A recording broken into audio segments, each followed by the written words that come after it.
I'm Ben Kudon from American Prime Manufacturing. We make a bunch of different products. Among them our Comp Master Clutch series. It's a performance clutch, severe duty for heavy utilization with a lot of horsepower and a lot of torque, or even street applications where you just want to cruise around and make sure that the clutch doesn't slip. It engages nicely and smoothly with the least amount of wrist strain. Today, I'm going to show you how we assemble our Comp Master clutch. Most of our clutches go together the same way, or with slightly different parts.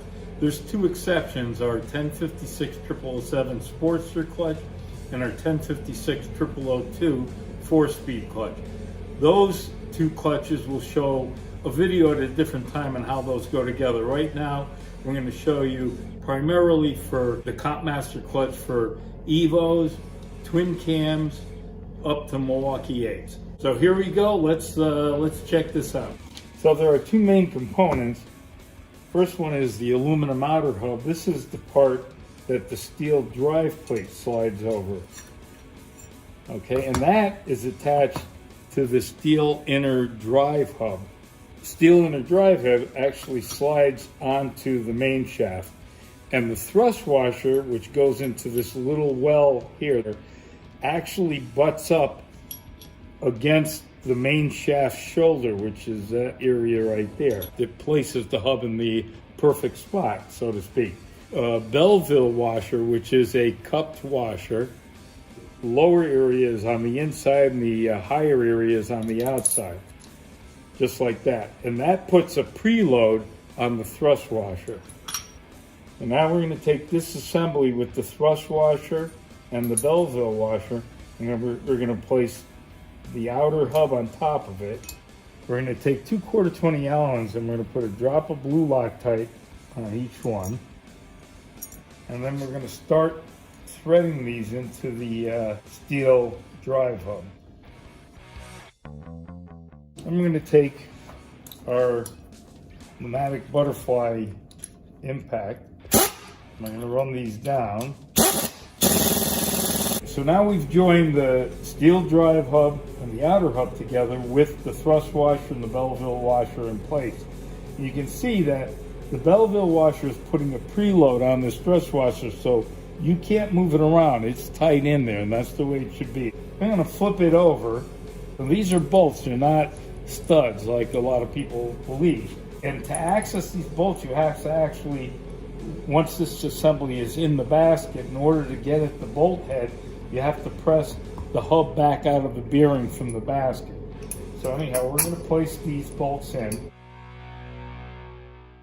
Got the 4 bolts in there. And now we're going to flip this over and we're going to apply some Loctite to the threads, being careful not to get any red Loctite on the very end of the thread, because that's where the shoulder nut's going to go. And there's a unthreaded end and there's a threaded end.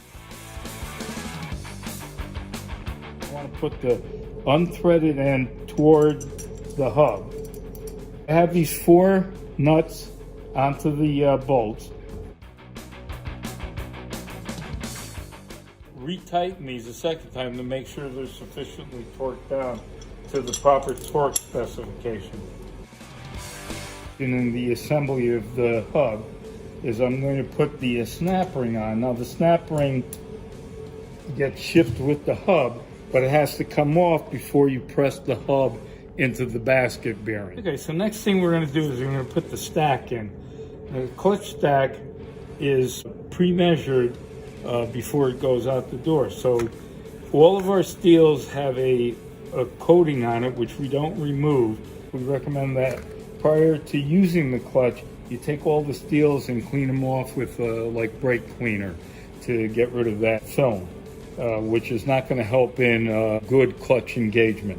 So the first steel on is a 120, and then a fiber, and then a 47, and a fiber, and a 47. Now this is specifically for a 1056 0006. Each one of our clutches has a different stack height and uses different steels and different fibers in some cases. This is for specifically for a 1056 0006. So next thing I'm going to do is I'm going to put the clutch pack onto the hub. Before that, I need to measure the stack height. The clutch is a 1048-0013, and the stack height should be between 172 and 1745. I'm going to take my vernier and make sure it's zeroed out, and I'm going to check the stack height to make sure it fits within the parameters. The stack height is at 1 inch 731 thousandths, which is right in between 1 inch 720 thousandths and 1 inch 745 thousandths. Now that the stack height is correct, I'm going to actually put the clutch onto the hub. You're going to remove the clutch, of course, to clean the steels and to put the hub onto the basket. Make sure that when you take the clutch off, you remember the order that it is being taken off, because you should replace it in the exact same order. One other word about the clutch: we use centerless ground plates, so they're very, very flat. Make sure that they're flat, because if they're warped, you'll never get the clutch to adjust right, and you'll never get it to work right. Our clutch plates are made out of our proprietary carbon Kevlar blend. They're very aggressive, so they work very well in high horsepower, high torque applications. I've got the clutch pack on. Now, very important, I'm going to take some anti-seize and I'm going to coat the threads on these bolts. Put the pressure plate on. The word out is facing you. Our diaphragm spring, we have 3 different diaphragm springs. We have black, which is stock-like. We have our silver, which is our best spring, bar none. It's our competition spring. And then we have our gold spring, which is for race applications. It's a little harder to pull in, so we love the silver spring because it's very easy to pull in but holds a lot of horsepower. The spring retainer, which again, it has out printed on it, so that faces you. The lock tabs and the 4 shoulder nuts, and that's going to pop right on top of here. And we're going to run these nuts down. Before I ship this clutch, I have to make sure that the spring geometry, the curvature of the spring, is correct. So we run the nuts all the way down, then we take a straight edge, and on the exposed portion of the spring, on the high spot, you balance the straight edge, and you should see about 15 to 20 thousandths of ear gap on both ends of this straight edge. Now I'm going to loosen the nuts up and just turn them down slightly so they're just a little bit hand tight, and then I have actually finished. Now the clutch is completely assembled. We got the retaining ring, which you'll take off before you, of course, press the clutch into the clutch hub bearing. And the stack height is correct. The spring geometry is correct. This puppy is ready to get shipped out. And that's how we assemble our clutches here at American Prime Manufacturing. I hope you enjoyed this video, and I hope it's instructional. We'll have a couple more videos coming out on our 1056-0007 Sportster clutch and our 1056-0002 4-speed clutch. That's it for today. Thanks for watching.